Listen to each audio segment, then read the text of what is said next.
em João capítulo 10, versículos 9 e 10.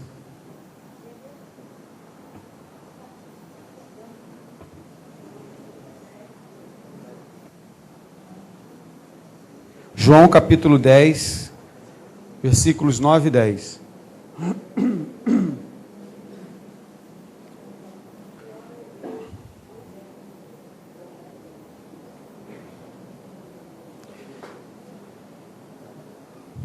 Eu sou a porta. Acharam aí? Amém?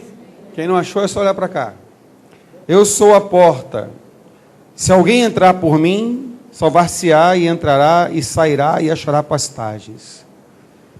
O ladrão não vem senão para roubar, matar e destruir. Eu vim para que tenham vida e a tenham em abundância. E essa noite eu dormi mal. Eu não tive um bom sono essa noite, não. E eu fiquei conversando com Deus algumas coisas.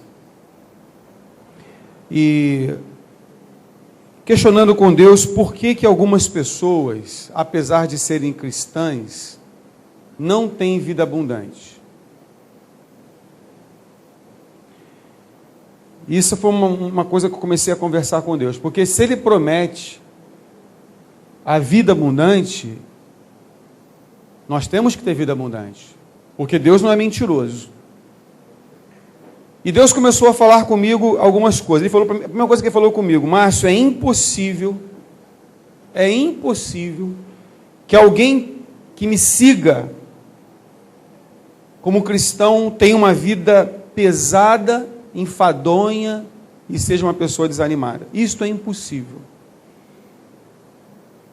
Não há possibilidade de um seguidor de Jesus ter uma vida sem sentido, que não seja uma vida abundante, que não seja um herdeiro das promessas de Deus. Mas eu falei, mas isso não é realidade, Senhor. Ele falou, mas não é por minha culpa. Não é por minha culpa, porque a minha vontade é que todos tenham vida abundância. E o que é a vida abundante que nós temos falado? A vontade de Deus é que você seja abundante no teu casamento. Que o teu casamento seja um casamento abundante. Que você seja extremamente feliz ao lado do seu marido, ao lado da sua esposa e com seus filhos, com as suas filhas. A vontade de Deus é que você tenha filhos na presença de Deus. E que você se alegre com os seus filhos. Eu falei para Deus, Senhor, mas tem muito cristão que tem muita tristeza com os filhos. Deus falou, é verdade, mas não por minha culpa. Que não é o que eu planejei, mas não é por minha causa que eles não têm essa felicidade com os filhos. E Deus falou também comigo que essa vida abundante é uma promessa também para as finanças. Que na verdade Deus, não é a vontade de Deus que nós venhamos a ostentar, ficarmos ricos. Ser rico não é bíblico. Eu estou te falando. Se alguém pregar que Deus quer que você seja rico, é mentira. A palavra de Deus condena quando uma pessoa deseja ficar rica. Ela fala que quem deseja ficar rico vai cair em laços de maldição. O que a palavra de Deus prega e nos ensina é prosperidade. Eu já falei, sempre falo aqui, o que Deus fala é que vai nos dar um travesseiro tranquilo, isto é, nossas contas em dia, pagas, um bom alimento sobre a mesa, roupas decentes para vestir, uma casa confortável e também que abrigue bem a nós e a nossa família. Eu creio que prosperidade é isso, é você ter uma casa abençoada, confortável, que você goste de voltar do seu trabalho para estar lá. O oposto é aquela casa onde os trabalhadores esticam o tempo no trabalho para poder adiar o máximo possível voltar para sua casa, porque não é bom a casa, não é boa a casa. Esse negócio de happy hour não é para cristão. Happy hour é para quem não quer voltar para casa. Ou não tem casa para voltar. Ou a casa não é boa. Então o cara vai sair do trabalho, vai tomar uma cervejinha, vai tomar um álcool, vai conversar com os amigos e vai adiar o máximo possível a sua volta para casa, porque a sua casa não é boa. Mas não é assim a promessa de Deus. A promessa de Deus é que você está no seu trabalho e você fique ansioso para estar com a sua esposa, com seus filhos, com seu marido, para você sentar na sua sala, porque a sua sala, a sua casa é um lugar agradável. Amém, queridos? Amém. Eu quero dizer para vocês, eu gosto da minha casa. A minha casa não é luxuosa, a minha casa não é... Mas eu gosto da minha casa.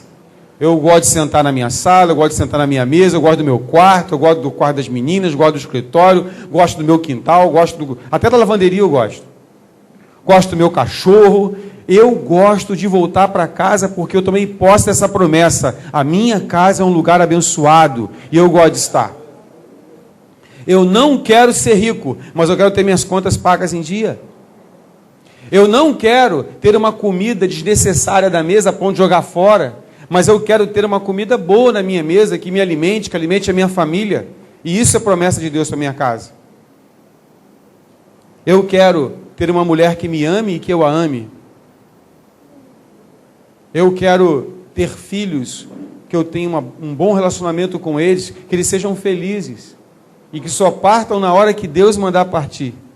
E não ter que sair de casa para casar, quer dizer, casar para sair de casa. Às vezes a casa é um ambiente tão ruim, que o adolescente ele quer casar não porque é o tempo de casar. Ele quer casar para sair daquele ambiente. E aí começa um processo de infelicidade. Porque o casamento não foi uma coisa espontânea, foi algo fermentado. Mas então por que cristãos vivem uma vida pesada se a promessa de Deus é essa? E Deus começou a falar sobre uma palavra: orgulho. Diga para o seu irmão, orgulho, cuidado com ele. E o que é o orgulho? Você está passando uma situação na sua vida. Pode ser no seu casamento, pode ser com seus filhos, pode ser na área financeira, pode ser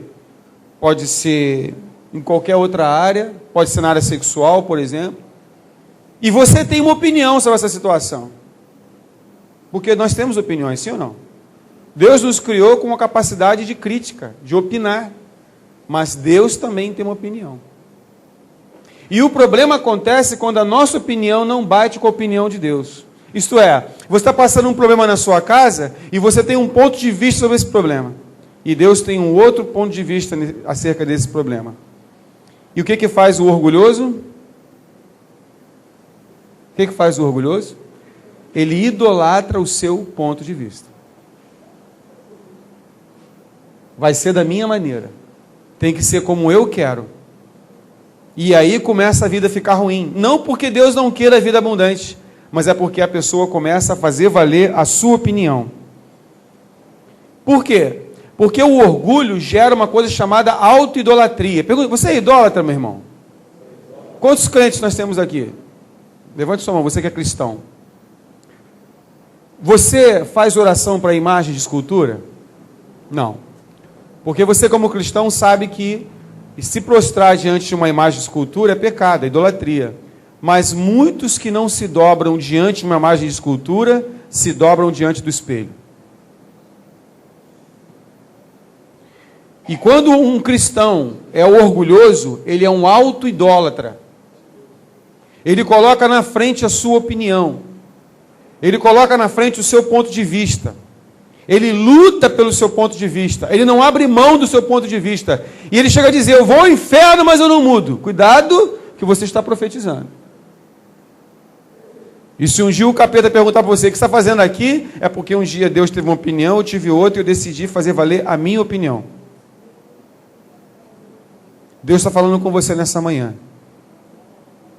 Deus está ministrando ao seu coração a opinião dele. Mas você também foi criado como opinião. Resta saber que opinião vai prevalecer. Tem que ser do meu jeito. Não aceito que seja de outra forma. Porque se for de outra forma, se não for da minha maneira, se não for do meu ponto de vista, se não for de acordo com a minha experiência, com o que os meus olhos veem, sabe o que acontece? Eu me tornarei um incompetente, um fracassado e um incapaz. Então, o diabo, ele joga uma coisa na nossa mente, dizendo que quando nós abrimos mão da nossa opinião, para que seja a opinião de Deus, não importa como Deus manifesta a opinião dele. Queridos, Deus manifestou a opinião para um cara chamado Balaão através de uma mula. Deus falou através de um animal, uma mula. Cuidado, meu irmão, porque Deus usa o que Ele quer para falar com você. E se você não for humilde o suficiente para entender que Deus é soberano sobre a sua vida e que Ele vai fazer o que Ele quiser para levar você à vida abundante que Ele promete, você pode começar a criar preconceitos contra a forma de Deus agir. Eu não aceito que uma mula fale comigo. Mas se você reconhecer que você também é uma mula, você vai entender por que Deus usou uma mula para falar com você. Porque os espíritos se atraem. Mula entende mula. Eu quero dizer uma coisa para você. Em muitas ocasiões da minha vida eu fui uma verdadeira mula. E Deus teve que me falar comigo como mula. E você sabe que mula é um bicho teimoso, né? Só vai na base do chicote, só vai na base do esporão. E muitas vezes nós somos assim. Temos que receber chicotadas às vezes. Nem de Deus nem do diabo. Da vida. Porque a desobediência gera problemas. E os problemas são a vida que nos traz. E não adianta depois reclamar. Mas o diabo chega para nós, ó, se você abrir mão da opinião que você tem, da sua experiência, você é um fracassado. Você não tem opinião. Você é zerado, você não zera a esquerda. Não foi você que decidiu a sua vida, foi a sua paternidade. Não foi você que tomou a decisão, você pensou com a cabeça do pastor. Não foi você que tomou a decisão, você pensou com a cabeça do seu pai. Você pensou com a cabeça do irmão mais experiente. E isso, o orgulho se mexe aqui dentro, porque nós não admitimos que alguém tome o lugar da nossa opinião. Afinal de contas, eu, por exemplo, tenho 51 anos de idade, eu tenho 51 anos de vida para trás.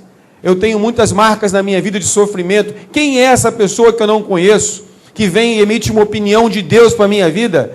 Eu não sou obrigado a aceitar isso. Quem é você para se meter na minha vida e trazer uma opinião? Eu não sou obrigado a aceitar isso. Porque se eu abrir mão da minha experiência de vida, do meu tempo de vida, para ouvir você, eu serei um fracassado. Eu não serei competente. Eu serei um incapaz de comandar a minha vida. Você está pensando o quê? Que eu não sei comandar a minha vida?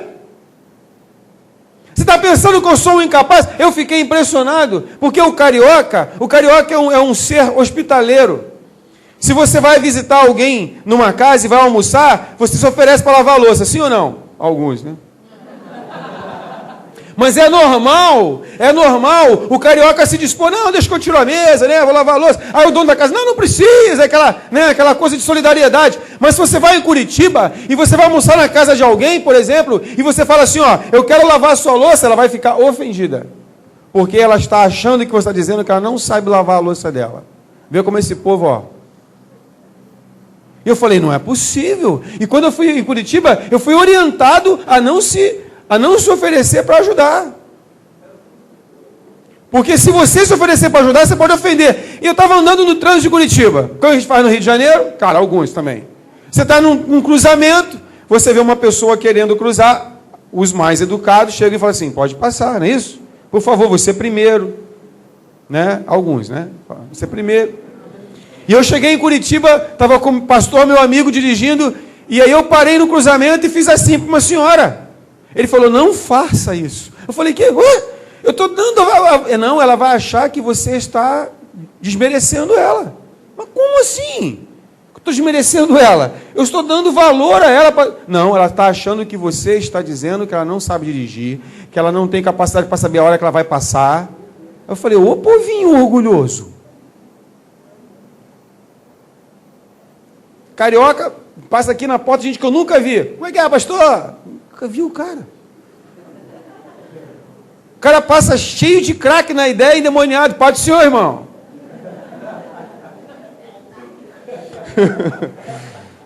Curitiba, o pessoal assim, ó. Olha para você de cima. Por quê? Porque uma crítica significa um fracasso. E é nessa hora que acontece a divisão de águas. Se você vai viver a vida abundante ou não. Porque se você se orgulhar, porque o orgulho é auto-idolatria, você pode ter até a promessa da vida abundante, mas o teu orgulho não vai deixar você colher essa vida abundante. Porque você vai estar limitando como Deus deve agir. Então, cuidado, querido, porque às vezes você pode receber uma visita de uma pessoa que vai te confrontar. Quantos aqui já foram confrontados? Ali atrás, agora eu confrontei os irmãos. Os irmãos podem levar para dois lados. Eles podem chegar e falar assim, poxa, não é assim. Não tem essa expressão? Não é assim, né? Ou então chegar, não, tá certo. É por aí mesmo, eu não vou impedir a bênção de Deus na minha vida. Eu posso até... Deus não quer ninguém perfeito. Mas o que Deus não abre mão é de que seus filhos sejam ensináveis. Amém? Diga para o seu irmão, Deus não quer que você seja perfeito, mas quer que você seja ensinável. Então, em vez de reconhecer Deus como soberano, porque Deus é soberano, amém, queridos? Amém. Em vez de reconhecer Deus como soberano, que tem a sua forma própria de agir, e que essa forma de agir me leva à vida abundante, eu sei que Deus tem o melhor para a minha vida, e nem sempre o meu ego concorda com isso. Mas o que tem a ver o meu ego? O que tem a ver o meu ego com essa história? O que tem a ver a minha reputação com essa história? O que tem a ver o meu orgulho com essa história? O que está em jogo aqui é o meu futuro. É o futuro da minha família. É o futuro dos meus filhos. É o futuro financeiro da minha vida. E eu não posso, nessa hora, colocar em risco o futuro da minha casa, o futuro dos meus filhos, o futuro das minhas finanças, em nome de um orgulho bobo. De tentar regular a Deus de uma forma que tem que agir como eu acho que Ele tem que agir. Deus tem os seus caminhos. Eu prefiro me prostrar e idolatrar o meu ponto de vista. Eu abro mão da abundância de Deus. Eu abro mão de não viver as promessas de Deus. Porque eu acho que Deus tem uma forma de falar e tem que ser dessa maneira, e Deus tem que agir dessa maneira, e assim nós vamos vivendo, e você começa a entender por que tantos cristãos, apesar de serem cristãos e filhos de Deus, não conseguem experimentar a vida abundante. Porque estão de joelhos no altar do ego, da idolatria. Por isso que Jesus pregou, aquele que quer vir após mim, dia a dia tome a sua cruz. Não é pegar uma cruz de madeira e sair andando pela rua, não, Deus mandou carregar a minha cruz, isso aqui é minha, tem o meu nome, eu deixo na minha garagem, não vou para a igreja, eu levo ela. Não, levar a cruz quer dizer morte. Todo dia está pronto para morrer, mas essa morte não é física.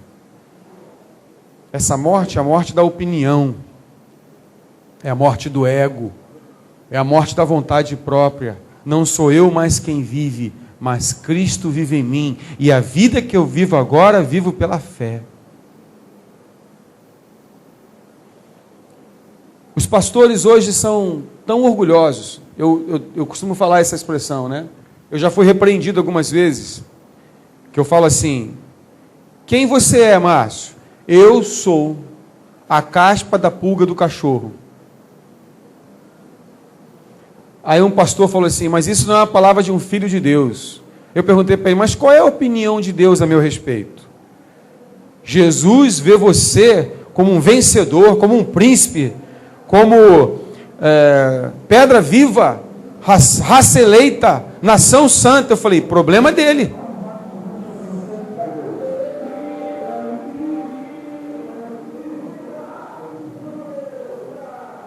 Se Deus me vê como vencedor, vai ser assim. Agora, eu tenho que ter um ponto de vista humilde acerca de mim. Se Deus quiser me honrar, Ele vai me honrar. E quando Deus me honrar, ninguém vai poder ir contra essa honra. Agora, o que eu não posso fazer é me achar. Queridos, nós estamos falando em 12 mil discípulos. E eu vou continuar usando tênis, camisa, ter um carrinho assim, tranquilo. Queridos, isso não vai fazer minha cabeça. Porque eu sou a caspa da pulga do cachorro com 100 discípulos. Primeiro eu quero falar que Deus chamou a caspa da pulga do cachorro. Um dia, a caspa da pulga do cachorro entrou numa igreja presbiteriana, no dia 14 de abril de 1984, e essa caspa da pulga do cachorro entrou nessa igreja e se converteu. Passou a ser a caspa da pulga do cachorro convertida. Essa caspa da pulga do cachorro convertida foi batizada no Espírito Santo, recebeu a direção de Deus para casar, casou, foi chamado para o ministério, e hoje eu sou a caspa da pulga do cachorro, batizado no Espírito Santo, casado e ministério pastoral. Eu sou um pastor que sou a caspa da pulga do cachorro. Agora, quando eu estou diante do capeta, o capeta fala assim para mim, você não é o capeta não, viu, Eric? Tô não dizendo.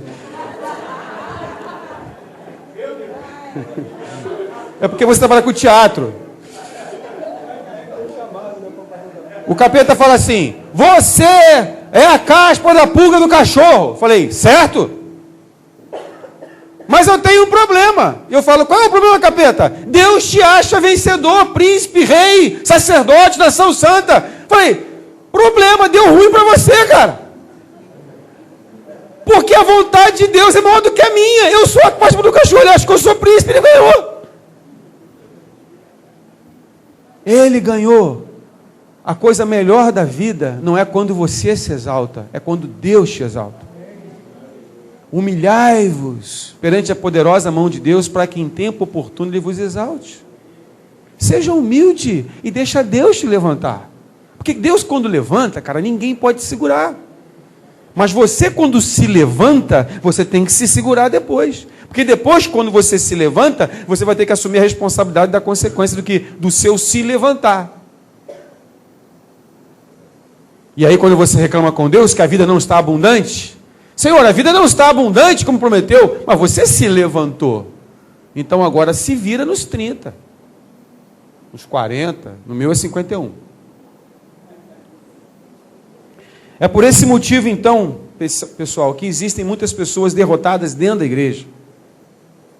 Porque apesar de terem o nome de cristãos, terem Bíblia, proclamarem uma fé, elas não vivem a adoração a Deus e têm Deus em primeiro lugar. Elas têm, na verdade, uma religiosidade aparente. Mas no dia a dia, na sua intimidade, elas é que mandam nas suas vidas. Elas é que detêm o controle, as rédeas da situação. Pior ainda, o desânimo que essas pessoas cristãs começam a ter por terem o controle da sua vida, apesar de estarem na igreja, vem aquele desânimo, aquela coisa, faz corrente, não sei o quê, é banho de sabonete, é sal, agora teve até oração para os mortos. Misericórdia, cara. Eu tinha que ir lá receber a oração, porque eu sou morto. Em vez de impulsionar para uma mudança, na maioria dos casos leva o orgulhoso a procurar qualquer culpado, porque quando as coisas começam a dar errada por culpa dele, porque ele tomou atitudes erradas, ele jamais vai olhar para trás e falar assim, eu errei. Ele vai começar a achar alguém, porque ele é tão orgulhoso que ele nunca vai ser culpado. Alguém vai ser culpado. Eu sou o cara. Nunca ninguém vai ser culpado. Pode ser qualquer um, menos eu. Então, o que acontece? Adão peca, não peca? Ele não desobedece? Aí Deus procura Adão e fala assim, Adão, depois do pecado, você vê que Deus não se afastou de Adão porque ele pecou. Na viração do dia, estava lá Deus, Adão, nossa, que eu estou aqui, mas está escondido por quê? Não, porque eu fiquei com vergonha, que agora eu percebi que eu estou nu e tal. Mas o que houve, Adão? Foi a mulher. Ela que me deu. Aí Deus foi procurar a mulher. Eva! Ai, Deus! O que houve, Eva? Foi a serpente. Ela falou. Foi a serpente. Sim ou não? É ou não é verdade? Adão, o que aconteceu? Foi a mulher. Eva, o que aconteceu? Foi a serpente. Ninguém assume. Samuel chega para Saul e fala assim, vou sair, vou ficar 1 semana fora, entendeu? Saul, 7 dias. Está aqui o povo, o exército de Israel, está lá o exército dos filisteus, está aqui o sacrifício. Não sacrifica. Entendeu, Saul? Sim, senhor, entendi. O que o cara faz? Sacrifica, porque o povo começou a pressionar o cara, porque se não sacrificasse, não podia sair para a guerra, o negócio estava esquentando, e o povo não guerreava sem sacrificar, pelos pecados. O que Saul fez? Desobedeceu. Aí chega Samuel. Faz a mesma pergunta que Deus fez para Adão e para Eva. O que houve? Foi o povo. Não foi eu. Foi o povo. Orgulho. Você sabe que todo erro que o homem pode cometer, pensa qualquer um aí.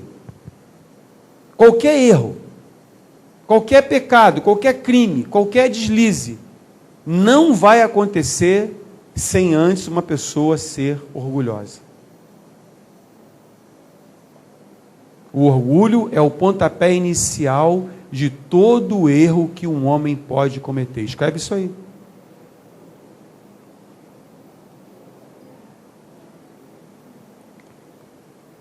Foi a mulher, Senhor. Resposta errada. Pé. Resposta errada. Foi a serpente, Senhor. Pé. Resposta errada. Saul. Foi o povo. Pé. Resposta errada. Lucas capítulo 15, versículo 11.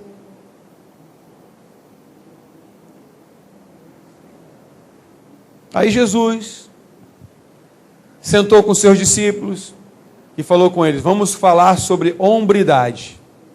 Você sabe que Davi, quando estava morrendo, chamou Salomão, falou assim: filhinho, vem cá, tudo bem, olha só, estou indo, tchau, já estou partindo dessa para uma melhor, e você vai ficar no meu lugar. Quero te pedir uma coisa, Salomão. Pois não, pai. Quero que você seja homem. Mas eu sou homem, Senhor. Ainda não saí do armário. Não, você não entendeu, Salomão. Eu quero que você seja homem para obedecer todos os mandamentos de Deus. Segundo ponto de vista de Deus, ser homem não é ser macho. Não é bater na mulher. Não é ser um ditador dentro de casa. Ser homem é ser obediente à palavra de Deus. Então Jesus sentou com os discípulos assim, disse-lhe mais: certo homem tinha 2 filhos. O mais moço deles disse ao pai: pai, dá-me a parte dos bens que me toca, a minha parte. Repartiu-lhes, pois, os seus haveres. Poucos dias depois, o filho mais moço, ajuntando tudo, partiu para um país distante. E ali desperdiçou, por isso a palavra pródigo, quer dizer, pródigo quer dizer aquele que desperdiça, esbanjador, né? Desperdiçou os seus bens vivendo dissolutamente, mulheres, bebedeira, né? Casa de massagem, essas coisas todas, prostituição. E havendo ele dissipado tudo, houve naquela terra uma grande fome. E começou a passar necessidade. Pergunta a você, ele era filho? Sim. Mas estava passando o quê? Necessidades. O pai dele era culpado? Ué? O pai dele era culpado? O pai dele, o sonho do pai dele para ele era uma vida abundante. Mas ele escolheu o quê? Seguir o seu caminho. E o pai por acaso o proibiu? Não, se você quiser bater com a cabeça na parede, não vai aparecer um anjo impedindo não, a cabeça é tua. Vai lá e arrebenta, cara. Vai sofrer as consequências depois. Nós temos que aprender que o que você planta, você colhe. E Deus não fica cercando você, não. Você tem livre-arbítrio.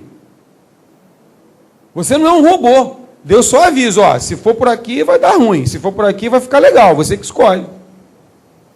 Depois você abre Deuteronômio 28 para você descobrir. Esse que põe diante de ti a bênção e a maldição, escolhe. E ele avisa, se escolher a bênção, está aqui. Se escolher a maldição, está aqui. Você que tem que escolher. Seja homem. Agora, se você é homem para levantar o nariz e dizer que a vontade é tua, seja homem para assumir as consequências depois. Porque o que tem de covarde na igreja e fora dela é brincadeira. Porque muita gente é homem na hora de tomar uma decisão. Agora, na hora que vem a colheita, aí ninguém quer assumir. E meu pai me ensinou uma coisa. O homem é aquele que assume, qualquer coisa, tem que assumir.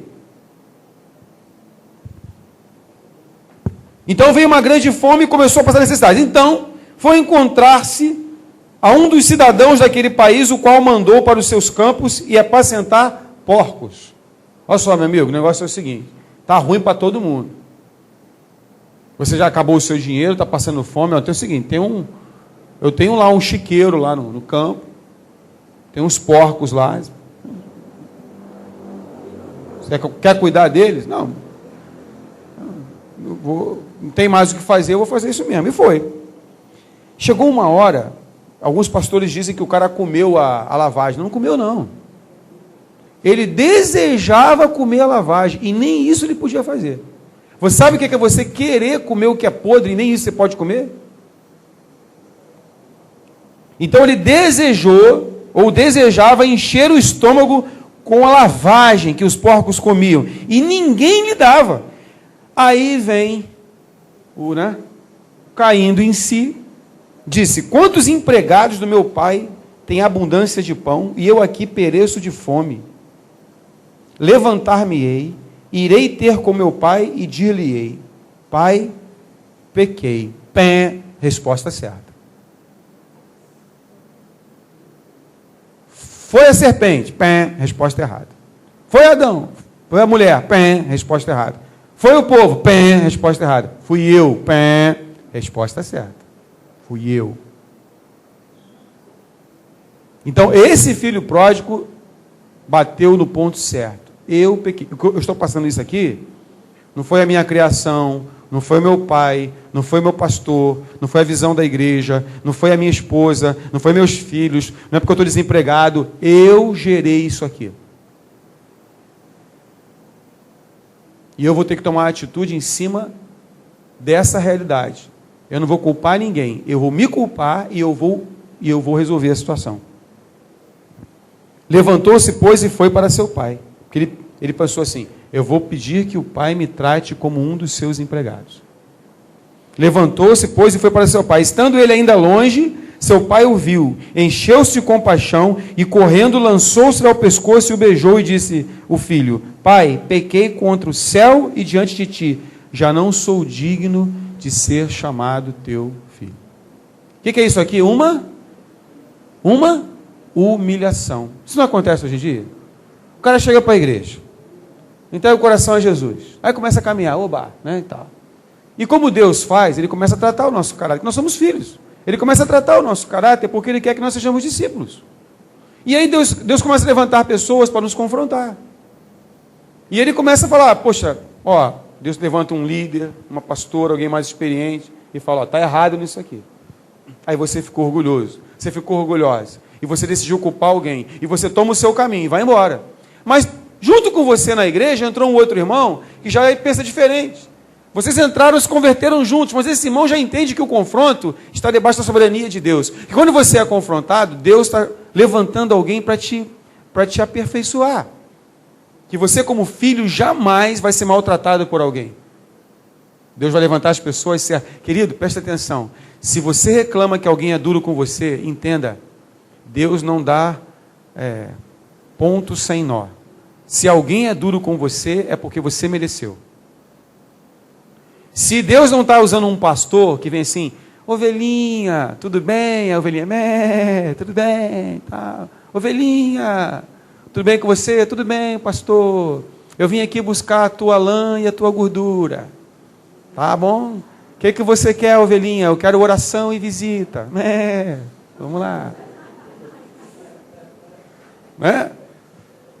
Aí aquele novo guerreiro vai crescendo. Chega uma hora que Deus começa a confrontar: olha, você tem um hábito de olhar para a mulher dos outros, isso aí não é de Deus, você tem que mudar nisso aí. Quem disse que eu sou assim? Eu estou vendo isso, eu estou falando. Você tem lascívia nos seus olhos. Quem é você para falar assim comigo?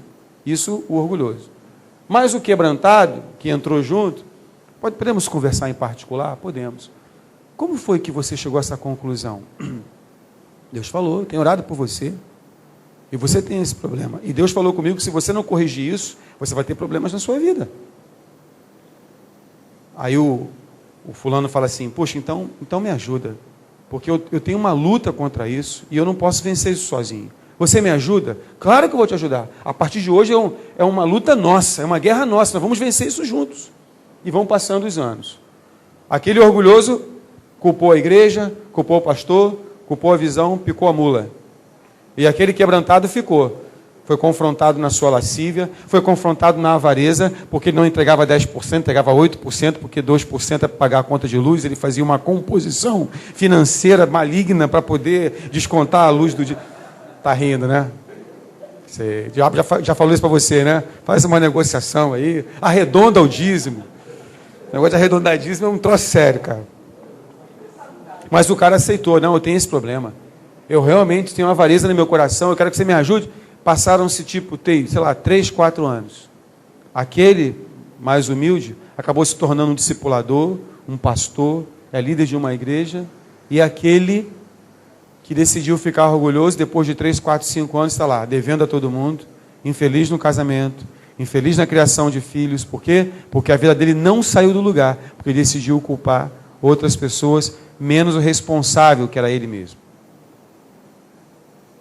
Já viram esse filme acontecer na igreja?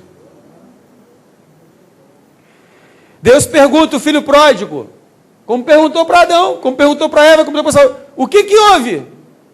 E o filho pródigo fala, eu pequei. Resposta certa. Aí vem a continuação no versículo 22.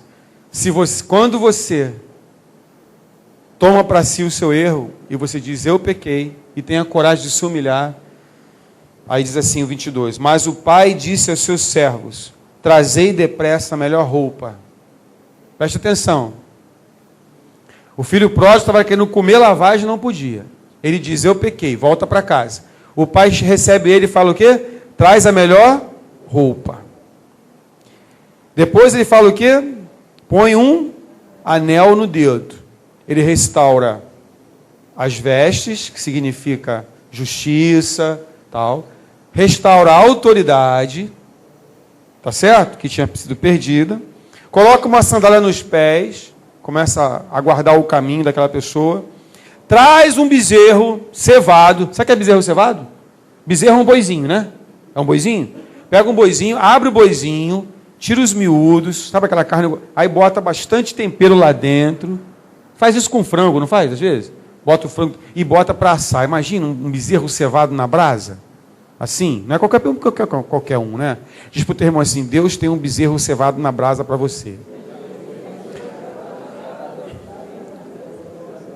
É claro que hoje vai ser uma sobrecoxa, né? Fala para você, por acaso, pontualmente, hoje no almoço vai ser uma sobrecoxa de frango. Mas dá no mesmo. Agora você pode viajar na sua imaginação. O que seria um bezerro cevado para você? Seria um emprego melhor, por exemplo? Seria um emprego para você ganhar o triplo, o dobro? Seria ver seus filhos com saúde? Seria um bezerro cevado? Seria ter um relacionamento íntimo com a sua esposa feliz e abençoado? Isso seria um bezerro cevado? Deus tem um bezerro cevado para você. Amém, amados? Esse é o projeto de Deus. Comamos e nos alegremos. Porque este meu filho estava morto e reviveu. Tinha se perdido e foi achado. E começaram a se alegrar. Agora eu pergunto a você. Você é inteligente. O que aconteceu com esse filho? O que foi restaurado nele? Qual a promessa? A vida abundante. Aquela promessa inicial que Deus tinha para aquele rapaz, agora foi restaurada. Porque a promessa sempre esteve em dia. Deus nunca vai nos rejeitar. Nós é que nos rejeitamos com as nossas atitudes. Posso ouvir um amém, queridos? Amém. Aí, você vai para a 2 Crônicas 7,14. Antes desse 2 Crônicas 7,14, você pode ir abrindo, tem aquele texto que fala assim, eis que o meu ouvido não está surdo, a minha mão não está encolhida para que não possa abençoar, nem os meus ouvidos surdos para que não possa ouvir. Então, querido Deus, jamais vai deixar de ouvir a tua necessidade. E jamais a mão dele vai ser recolhida para te abençoar. Mas as vossas iniquidades é que fazem separação entre vós e o vosso Deus. Então, se você não é abençoado, se Deus não te ouve, é culpa dele? É culpa do pastor? É culpa da visão? É culpa do irmãozinho do meu lado? É culpa do casamento, da esposa, do filho? Não. Do patrão? Já sei, é da Dilma. É do PT. É tua, meu querido. A tua iniquidade, o teu pecado, fez separação entre você e o teu Deus. E 2 Crônicas 7,14 o quê? Se o meu povo, note bem, se é uma conjunção alternativa. Se eu não me engano, que eu me lembro é isso. condicional, condicionante, ou uma coisa ou outra. Se o meu povo, não é o não crente, não é o endemoniado, não é a pessoa que está no mundo, não. Ele está falando meu povo, o meu filho. Essa é a palavra do pai do filho pródigo. Se o meu filho, que está lá tentando comer lavagem, que sabe das minhas promessas, que sabe que aqui na minha casa é vida abundante, se aquele meu filho se humilhar e orar e buscar a minha face, não arrumar culpado nenhum, se humilhar, eu pequei. Estou diante do Senhor para dizer que eu pequei, não quero saber quem é culpado, eu sou culpado. E orar, e buscar a minha face, e se converter. Isto é, deu meia volta, eu estava indo na direção do orgulho, agora eu vou na direção da humildade. Eu estava indo na direção da briga, da confusão, da rebeldia, de criar problema, de criar barraco, e agora estou voltando para uma posição de reconciliação, para uma posição de humilhação, para uma posição de paz, reconhecendo que eu sou culpado. Então eu ouvirei do céu. Isto é, os ouvidos de Deus vão se abrir. Não tem a ver com o texto da 59? Perdoarei os seus e sararei a sua terra. Sarar a terra é a restauração da vida abundante, porque terra na palavra tem a ver com herança. Então restaurarei as suas finanças, restaurarei o seu emprego, restaurarei essas contas em dia, restaurarei a sua empresa, restaurarei a sua comida na mesa, porque esse filho que estava orgulhoso, que estava soberbo, que estava autossuficiente, que estava independente, decidiu culpar a si próprio. Eu quero falar uma coisa para você, querido. Querida, eu não sei como foi a sua vida no passado. A minha foi difícil. Mas eu tenho duas opções na minha vida. Ou eu vou ficar colocando... Sabe que eu posso fazer um altar na minha casa? Viu, Érica? Eu posso colocar um altarzinho de mármore assim, né? Bonitinho, botar um granito assim, acender duas velinhas de um lado do outro e botar assim um quadrinho escrito Passado do Márcio. E todo dia eu chego lá, meu passado. Passado. Acende uma velinha para o passado. Se eu tiver um cachorro, eu boto nele de passado. Vem cá, passado. Quem é esse cachorro? Ah, esse aqui é o meu passado. Eu trato bem dele, dou ração, banhozinho. O passado tem que ficar sempre forte, cheiroso e bonito. Porque eu idolatro o passado. Eu tenho essa opção de ficar remoendo o passado. Justificar meus fracassos pelo passado. De justificar por que eu não estou seguindo a Deus como deveria seguir por causa do meu passado. Eu não estou fiel a Deus por causa do meu passado. Eu não estou... Ou eu posso chegar e falar assim, eu sou responsável pela vida abundante na minha vida. Porque quem me dá a vida abundante é o meu Deus, não é o meu passado, não foram as pessoas que me feriram, não foram as pessoas que me magoaram. Eu tenho um compromisso com o meu Deus. Ele morreu na cruz no meu lugar, Ele me justifica, Ele me santifica, Ele me perdoa. Eu não tenho compromisso com homens, eu tenho compromisso com Deus. Eu preciso parar de olhar para homens e começar a voltar os meus olhos para aquele que é autor e consumador da minha fé. Porque os homens vão falar daquilo que é humano, mas Deus vai falar aquilo que é de Deus. Ele vai falar assim, Márcio, o seu problema é esse aqui. E em cima das palavras de Deus, eu lançarei as redes. Apóstolo Pedro pescou a noite toda. Pescou nada. De propósito, cara, eu tenho certeza que quando aquele barco saiu, ele falou assim, vai pescar nada. Isso está subentendido. Jesus viu assim, meio escondido, o barco saiu com Pedro, falou assim, hoje zero. Jesus, atenção, peixe, se afasta todo mundo. E Pedro pescou a noite toda e não pegou nada. Um pescador experiente, que sabia tudo direitinho. Só não pode dizer que Pedro sabia o caminho das pedras, porque aquela pedra da água não pode, né? Mas Pedro sabia tudo. Aí chega de manhã, Pedro triste, Jesus, o que houve, Pedro? Aconteceu alguma coisa? Pescamos a noite toda, não pegamos nada. Pedro, joga a rede do lado direito. Jesus, me ensina sobre oração. Olha o orgulho. Me ensina sobre jejum, sobre santidade. Pesca. Eu sou o cara. Jesus, não, tá bom. Não, Jesus, espera aí. Sobre as tuas palavras eu lançarei a rede. Nós não entendemos, nós não concordamos, nós não aceitamos, mas obedecemos. Aí está a identidade do Filho de Deus. Muitas vezes não obedece, muitas vezes não entende, muitas vezes não aceita, muitas vezes não quer, mas é filho. Então ele obedece. E aí o barco quase afundou. Foi tanto peixe que Jesus falou assim, Senhor, Pedro veio, todo mundo agora para cá.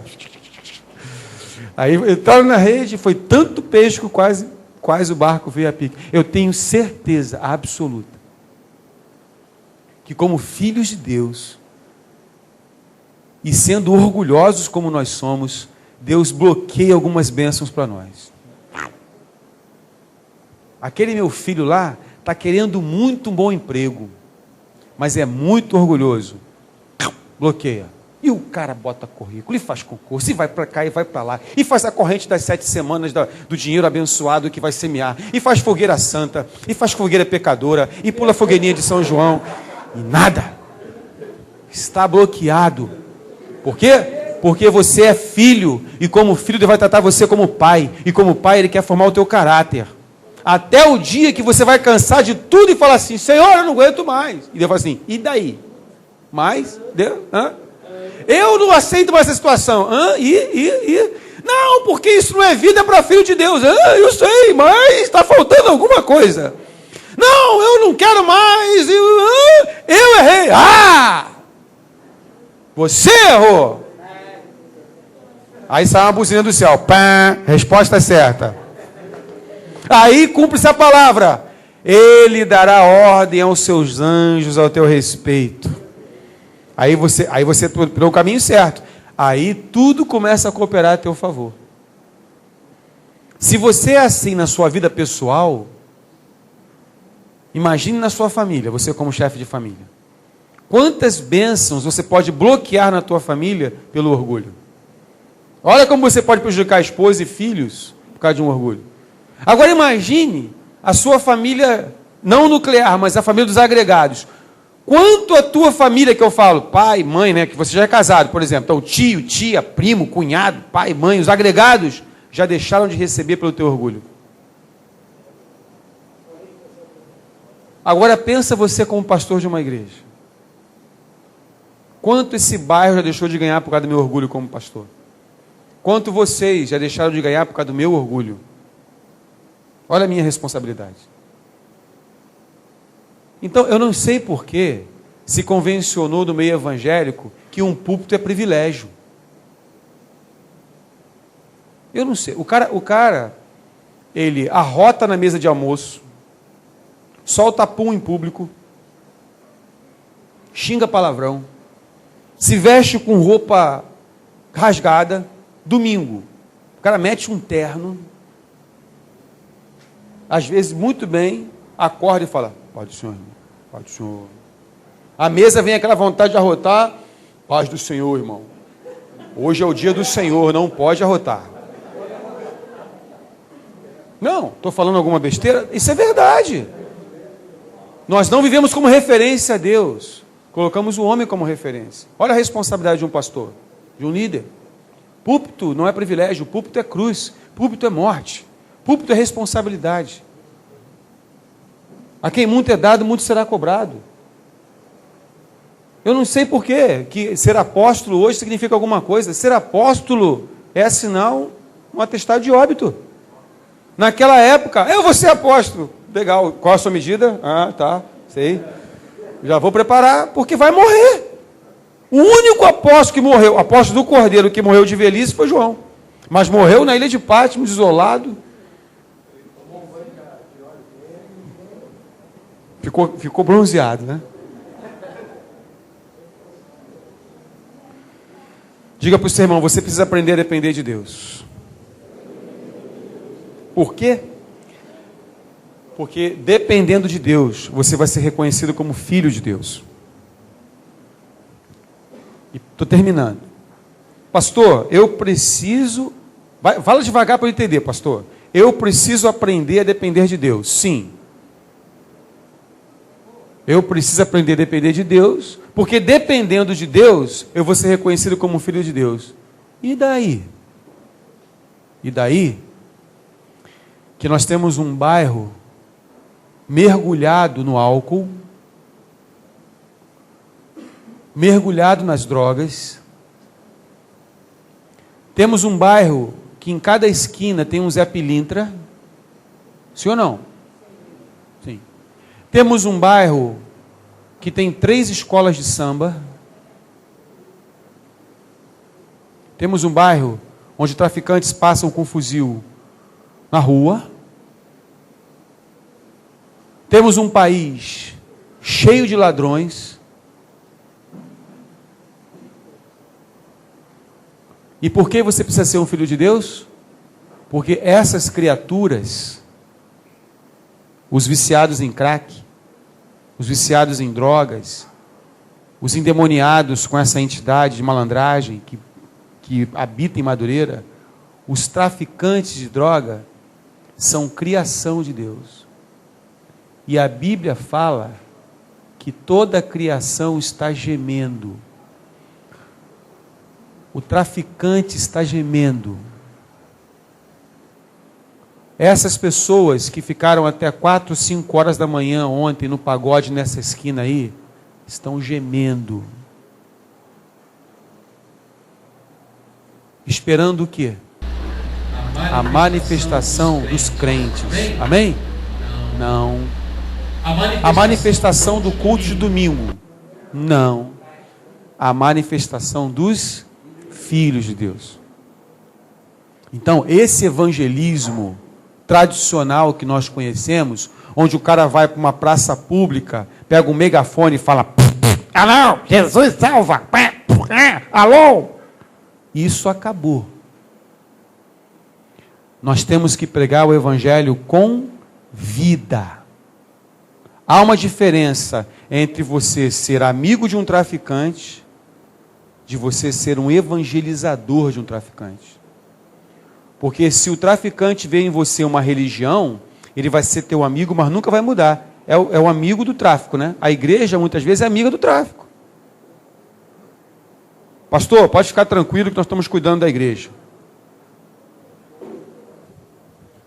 Hã? Como assim? Não é? Mas, se você for um filho de Deus, e olhar você com um testemunho de vida, o traficante vai ver em você a possibilidade de ter uma vida diferente. Ele vai começar a pensar: eu não preciso, eu não dependo disso aqui. Eu tenho um Deus que pode mudar a minha vida, porque eu vi na outra pessoa uma vida transformada. Ele não é um crente de domingo. Ele não é um crente religioso. Ele é uma pessoa que tem a vida transformada.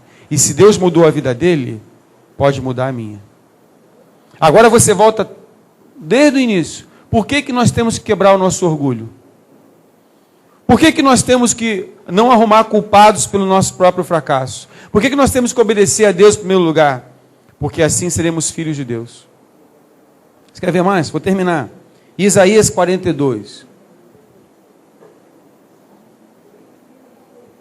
Vou terminar com esse texto.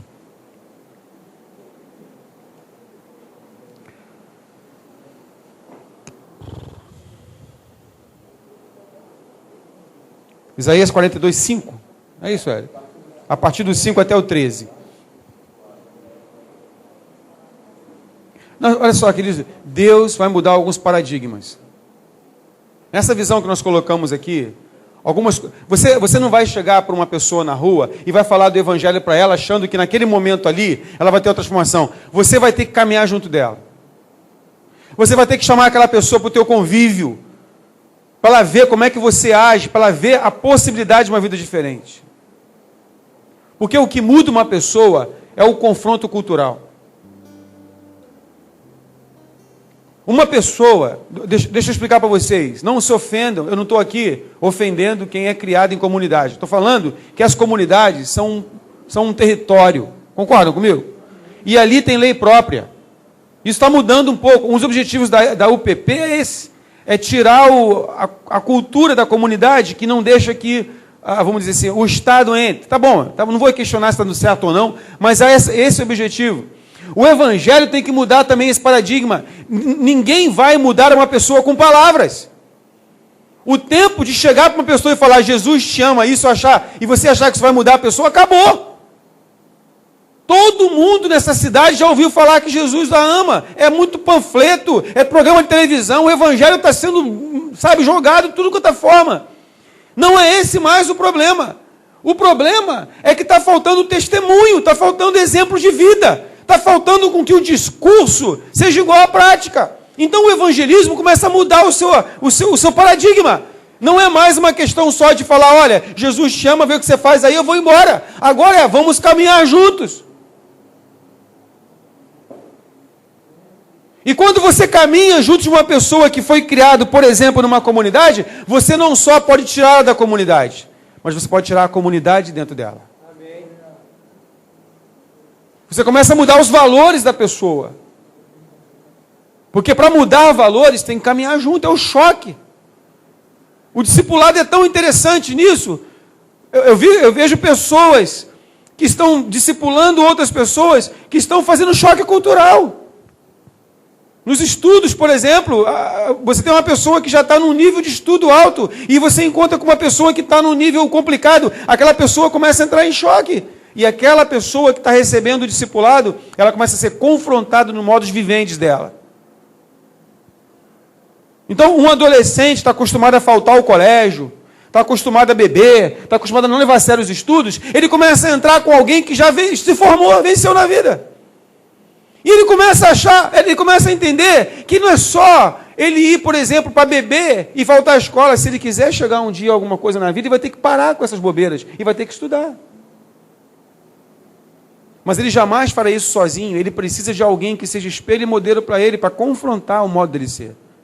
Então quer dizer agora que eu não vou poder faltar mais à aula? Como assim? Não, mas só vai faltar aula se ficar doente. Se acontecer uma desgraça, não, mas eu estou acostumado a ir dia sim, dia não, 2 vezes por semana, e todo mundo faz isso. Não, mas agora você está andando comigo. E se você quiser andar junto comigo, você vai ter que mudar a sua forma de ser. Eu fiz o ginásio no colégio público. Eu era um aluno A, sem estudar. Até a 8ª série. Você vê como é que era bom o colégio. Aí meu pai teve a excelente ideia de me colocar no Pentágono. Márcio, vou colocar você no Pentágono. Eu falei, legal. Tá bom. Aí fui. De 13 matérias, eu fui reprovado em 9. Mas eu fazia o quê? Eu fazia uma coisa que eu fazia no colégio público. Eu só estudava no colégio, não estava em casa. A minha realidade mudou. Aí meu pai me chamou e falou assim, Márcio, o Pentágono é caro. Eu falei, eu sei. A gente tem que chegar num acordo, porque se você não quiser estudar, você não vai poder continuar. Eu falei, me dá mais uma chance. Se as minhas notas no primeiro bimestre não forem boas, eu sou o primeiro a sair. Mas me dá uma chance. Tá bom, ele me rematriculou. Eu repeti o primeiro ano do 2º grau. Resultado? Não tinha mais baile, não tinha mais pipa, não tinha mais bola, não tinha mais saída fim de semana, não tinha mais nada. Eu saía do colégio 12h20, chegava em casa, tirava um soninho, almoçava, voltava para o colégio, ficava estudando até as 6 da tarde. Voltava para casa, jantava, tomava um banho, jantava e ficava estudando até 9, 10 da noite. Sábado, hoje é sábado, tem que estudar. Tem que repassar as matérias que não foram bem passadas durante a semana. Todas as minhas notas do primeiro bimestre foram azuis. Eu achei o fio da meada. E se hoje eu sou um dentista, é porque um dia eu tive essa virada na minha vida. O diabo está sendo destino profético de muitas pessoas na comunidade, porque colocam na cabeça delas que elas nunca vão ser diferentes. Amém, queridos? Estou dando para entender? Isaías 42, versículo 5 em diante. Assim diz Deus, o Senhor que criou os céus e os desenrolou. Gostei dessa expressão aqui. Desenrolou os céus e estendeu a terra e o que dela procede, que dá a respiração ao povo que nela está e o espírito aos que andam nela. Eu, o Senhor, te chamei em justiça, Tomei-te pela mão e te guardei, e te dei por pacto ao povo e para a luz das nações, para abrir os olhos dos cegos, para tirar a prisão dos presos e do cárcere os que jazem em trevas. Eu sou o Senhor, este é o meu nome, a minha glória, pois, a outrem não a darei, nem a você mesmo, nem o meu louvor às imagens esculpidas. Amém, queridos? Esse nem a você mesmo por minha conta, que é quando é auto-idolatria. Qual é o nosso chamado? É para abrir os olhos dos cegos. E não é cego fisicamente, não. Uma pessoa que está ingerindo crack, fumando crack, é cego ou não é cego? Uma pessoa que larga a sua família para passar uma noitada com prostitutas numa esquina de Madureira, é cego ou não é cego? Uma pessoa, um adolescente que deixa de estudar, falta aula para ficar bebendo na rua, ou fazendo, na minha época era matar a aula, uma outra gazeta, sei lá o que você possa imaginar, é cego ou não é cego? Mas nós fomos chamados para dar vista aos cegos.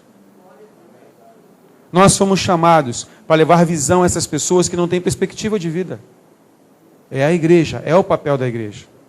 Amém, queridos? Nós fomos chamados para libertar os presos. Nós fomos chamados para tirar eles dos cárceres. A droga é um cárcere. Amém? Caiu lá, é laço. O álcool é um cárcere. A prostituição é um cárcere. A violência é um cárcere. Então, olha a nossa responsabilidade. Você não pode ser orgulhoso. Você tem que ser humilde, porque Deus quer usar a tua vida. Vamos ficar de pé, queridos.